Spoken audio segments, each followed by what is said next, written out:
좋은 뉴스가 쌓인다. 뉴스테이블. 네, 뉴스테이블부터 출발하겠습니다. 경남대 정치외교학과 조재욱 교수, 경남도민일보 이창훈 기자 오늘 함께합니다. 어서 오십시오. 네, 안녕하세요. 예, 반갑습니다. 자, 어제 일본 후쿠시마 제1원자력발전소의 오염수 해양 방류에 사용하는 해저 터널에 바닷물을 주입하는 작업이 완료됐다. 또 일본은 원전 오염수 방류를 여름에 실시할 계획이다. 일본의 보도를 저희가 소개해드렸었는데 오늘 여기다가요. 오염수 걱정을 더하게 만드는 일본발 보도가 이어졌습니다. 어떤 맞습니다. 겁니까? 이 후쿠시마의 원전 관리를 맡고 있는 곳이 도쿄전력인데 예. 지난 5일에 원전 부근 바다에서 잡힌 어류의 이 방사성 물질의 수치를 발표했습니다. 예. 검사 결과 우럭에서 18,000베크렐의 방사성 세슘이 검출이 됐다고 합니다. 이런 게 처음은 아니고요. 네, 예. 현재 일본 식품위생법에서 1kg당 100크렐을 이게 기준치로 제시하고 있는데 예. 그러니까 이 기준치보다 180배가 높았던 방사성 물질이 나온 거고요. 예. 또 같은 장소에서 지난해 4월 잡힌 지노레미에서도 1200베크렐이 세슘이 검출되기도 했습니다. 네. 세슘이 가다 노출 때 뭐 암이나 유전 장애 등을 유발할 수 있는 방사성 물질로 알려져 있고 예. 교도통신이 이 같은 내용을 보도하면서 네. 이처럼 높은 수치의 세슘이 검출되는 것은 물고기가 잡힌 곳이 네. 원전 근처의 방파제였기 때문이다. 이렇게 분석을 했습니다. 그래요. 일리가 있네요. 그래서 도쿄전력이 대책을 내놨는데 이 물고기들이 항만을 빠져나가지 못하도록 그물을 쳐서 이걸 좀 대책으로 마련해 보겠다라고 했습니다. 어떻게 교수님 안심이 되십니까? 코미디죠. 한마디로 얘기하면 예. 이게 근본적인 대책은 아니잖아요. 미봉책에 불과한데 그 물고기들이 그 물에 다 잡히는 것도 아니고 분명히 빠져나가는 물고기도 있을 거고요. 입국 심사할 수도 없잖아요. 예. 이 오늘 정부 여당의 성일정 의원이 뭐라고 얘기했냐면 후쿠시마 우럭이 우리 앞바다까지 올 가능성은 없다라고 예. 이렇게 일축을 했는데 이게 그 과연 정부 여당의 의원으로 살 소리인가 그런 생각이 들고요. 몇 년 전에 그 당시 원희룡 제주지사가 뭐라고 이야기를 했냐면 예. 단 한 방울의 후쿠시마 오염수 용납 못한다 이렇게 이야기를 했거든요. 야, 그런데 지금은 얘기가 1리터에서 10리터까지 번진 상황인데요.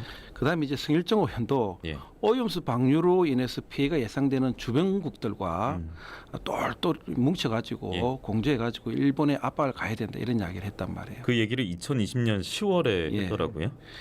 그러니까 이외에도 현재 정부 여당에 몸담고 있는 많은 인사들이 오염수 방류에 대해서 극렬히 반대를 했는데 이제 와서는 괜찮다 이런 식으로 이야기를 하니까 이게 참 그러니까 정부 여당 의원들의 목소리에 우리가 믿음을 못 가진다 이렇게 볼 수밖에 없어요. 네, 어쨌든 이 사안을 두고 이제 여야 갈등도 더 심화되는 모양새였는데 국민의힘은 민주당 괴담 선동을 하지 마라, 과학적 근거를 무시한다라고 했는데 그래서 저는 정부나 시찰단의 오늘 소식까지 오늘 일본발 뉴스까지 어떤 반응을 할지 궁금하더라고요. 네. 그래서 그렇다면 시찰단이 과학적 근거에 기반한 구체적인 결과를 발표해야 되잖아요. 네, 시찰단이 지난달 31일에 한 차례 활동 결과를 발표했는데 예. 결론부터 말씀드리면 현재까지 이렇다 할 과학적 증거는 제시하지 못하고 있습니다.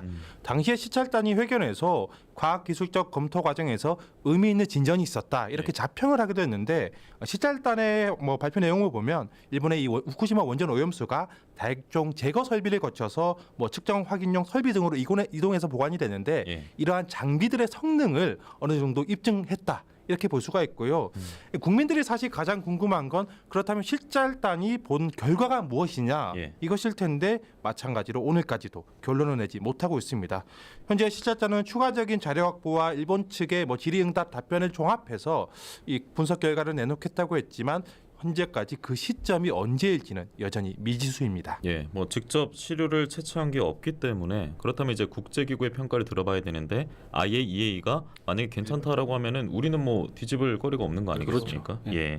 자, 그래서 국민들의 불안감이 여전한 상황인데 여기서 천일염 사재기 또 이런 얘기가 나왔어요. 이것도 소개 좀 해주시죠. 네, 그 자영업자 커뮤니티에서 이제 발달이 됐는데 최근에 천일염을 100만 원치 샀다. 그리고 앞으로 더 살 의향이 있다. 이런 글이 올라왔고요. 소금의 사재기 정황은 명확히 확인되지는 않았지만 실제로 소금 가격은 오르고 있었습니다. 6월 첫째 주에 천일염 산지 가격이 20kg 기준 한 17,800원 정도인데 4월 첫 주 대비 26%가 올랐다고 하고요. 이러한 사재기 정황에 대해서 정부는 일단 아니라고 선을 그었습니다. 정부의 발표를 보면 최근에 비가 많이 내리기도 했고 그리고 뭐 현지에서 생산자들이 장마철을 앞두고 출하량을 조금 조절하다 보니까 좀 가격이 오른 측면이 있어서 이 사재기와는 거리가 있다고 이렇게 해명했습니다. 예, 바닷물과 관련된 뭐 모든 상품들은 계속 이런 사재기 현상이 일어나지 않을까 싶기도 한데 교수님 좀 어떻게 바라보세요? 이 소금은 우리 인간이 그 살아가는 데 있어서 반드시 필요한 거잖아요. 예. 그러니까 불안 심리가 가중이 되면 천일염 사재기 할 수밖에 없겠죠.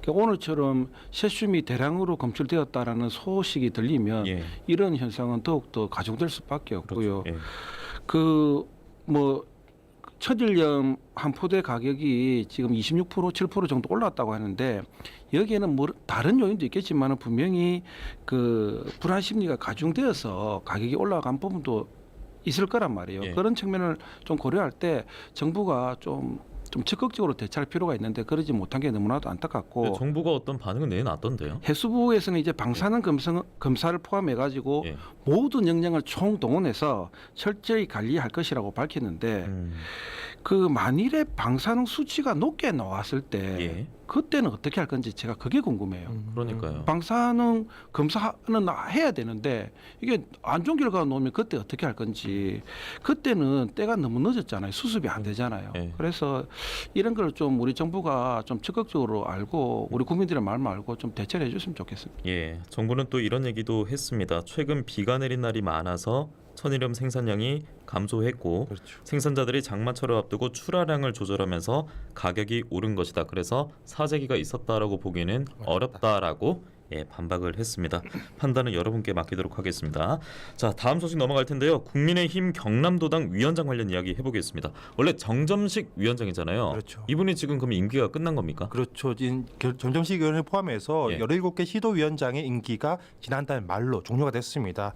국민의힘 같은 경우는 보통 재선 의원이 도당 위원장을 맡는데 경남의 재선 의원들은 한 차례씩 한번 위원장을 다 맡았었거든요. 다 한 번씩은 했고요. 네, 한 번씩 예. 했고 현재 의원들 사이에서 그러면 차기 위원장을 누가 맡을 것인지 네네. 논의가 활발해야 되는데 이것이 진전이 되고 있지 않습니다. 예. 총선을 앞둔 상황을 보면 다른 지역에서는 조금 공천 과정에서 유리한 입지를 정하려고 물밑 경쟁이 치열한 모습인데 예. 경남만큼은 다른 지역과는 다른 모습을 보이고 있습니다. 예, 도당 위원장 하면은 저는 충분히 탐낼 만한 자리 같은데 총선도 예. 앞두고 있고요. 이게 보십니까? 이게 총선에 맞물려 있으면 예. 그 쉽지 않은 자리예요. 아, 부담스러운 자리입니까? 그렇죠. 예, 경남 도당위원장은 경남의 선거를 책임지는 총책임자 자리거든요. 예. 그러니까 총선 때 경남에서 출마한 동료 의원들을 도우러 선거운동도 하러 나가야 되고 또 총선은 비례대표제를 실시하고 있지 않습니까? 예. 지역구와 함께 비례대표를 실시하고 있는데 비례득표를 위해서 경남 일대를 또 누려야 되고요. 그렇게 되다 보면 본인 선거에 좀 소홀히 할 가능성도 있고 예. 그러니까 본인이 당선이 일단 돼야 되잖아요. 예. 이게 이제 좀 불리하게 작용하는 거고 아, 또 도당위원장이 된다고 해가지고 정치적 인지도가 높아지는 것도 아니고 중앙당이 산자리 차지하는 것도 아니고 오히려 당비는 더 많이 내야 되고요. 그래서 희생이 많이 따르는 자리다 보니까 기피를 한다 이렇게 보시면 될 것 같습니다. 어찌 보면 희생을 더 해야 되는데 예, 안타깝고 민주당 같은 경우에는 그때 김두관 위원장 뽑힐 때 네. 경선이 진행이 됐기도 했었고 그리고 박준호 도의원과의 뭔가 설전도 있었던 것으로 저는 기억하는데 국민의힘은 좀 다른 분위기입니다. 임기가 그럼 1년입니까? 1년이고 예. 말씀드렸듯이 이렇게 복수 후보가 나오면 예. 도당 대회를 열어서 뽑는데 아, 국민의힘도 네, 예. 관례적으로 의원들끼리 정리를 하거든요. 예. 그래서 단수 후보를 내고 그냥 도당이 운영위원회를 거쳐서 음. 중앙당의 승인을 받는 이런 절차로 진행이 되고 있습니다. 그러면 지금 365일 임기는 이미 스타트가 된 거죠. 그렇죠. 예, 흘러가고 있고 이제 누가 될지 궁금한 대목인데 그런데 이 스포츠에서 다루는 게 보통 징크스라는 게 있잖아요. 그런데 여기서 또 징크스가 거론되더라고요. 기사를 보니까. 네, 경남도당 위원장들이 이제 총선에서 낙선하거나 예. 불출마하는 사례가 유독 많았거든요. 16대부터 19대 총선에서 당시에 도당 위원장을 맡았던 이들이 공천에서 낙선하거나 불출마 선언을 하기도 했습니다. 예. 또 20대와 21대 총선에서도 공천을 받았지만 본선에서 떨어지는 일이 있었습니다. 예. 뭐 구체적으로 16대 때 황성균 의원이 총선 3개월 전에 불출마 선언을 했고 17대 18대 때는 윤환도 김기춘 의원이 공천을 받지 못했습니다. 예. 가깝게는 20대 때 강기훈 의원 또 21대 때 강석진 의원이 공천을 받아 출마했지만 결국에 쓴 잔을 마셨습니다. 예, 앞서 기자님께서 말씀하시는 동안에 TV 유튜브 화면을 통해서는 거론되고 있는 3명의 후보가 나왔었거든요. 예, 일단은 이런 징크스가 있어서 그런지 모르겠습니다만 기피하는 현상에 대해서는 글쎄요, 도민들의 시선이 좀 어떨까 궁금해지는데요, 교수님. 그 낙선 사례 때문에 기피하지는 않을 겁니다. 그 낙천하는 경우도 있었지만은 예. 현직 도당위원장쯤 되면 공천을 받는데 유리하게 작용을 많이 하거든요. 안 그래도 지금 앞서 거론된 3명 그 후보자들 보면 중앙당에서 중책을 맡고 있거나 또 당을 위해서 열심히 언론 활동을 하시는 분들이거든요. 예. 그렇다 보니까 지역 일각에서는 야 지역을 너무 소홀히 하는 거 아닌가 이런 이제 비판의 목소리가 계속 나오고 있는데 여기에도 이제 도당위원장이 되면 아무래도 다른 국회의원이나 또 지역구 위원장들보다 자기 지역구를 소홀히 할 수밖에 없단 말이에요. 예. 그런 측면에서 지금 도당위원장을 기피하는 거 아닌가 이렇게 보고 있습니다. 네, 그래서 앞서 저희가 그 후보로 물망에 오르고 있는 세 분을 TV 화면을 통해서 소개를 해드렸는데 어떤 분이었죠? 이름만 좀 소개 모두 좀 해주시죠. 초선 의원이고요. 뭐 최영두, 서일준, 강민국 의원 네. 있고 원래까지는 하영재 의원도 포함을 했는데 최근 그런데, 개인적인 예. 문제로 탈당을 했기 때문에 예. 이제 3명으로 줄여졌습니다. 그러면 보통 뭐 나이순 이런 것도 그렇죠. 따질 가장 수도 연장자인 있겠네요. 네, 최영두 의원이 예. 가장 유력하지 않나 이것이 예. 공론입니다. 다시 한번 저희가 화면에 띄워드리고 있습니다. 자, 그 결과 언제쯤 발표가 될지 궁금해지는데 뭐 아직 뭐 따로 나온 건 없기 때문에 오늘 여기서 마무리하도록 하겠습니다. 뉴스테이블 경남대 조재욱 교수, 경남도민일보 이창원 기자 함께했습니다. 고맙습니다. 고맙습니다. 고맙습니다.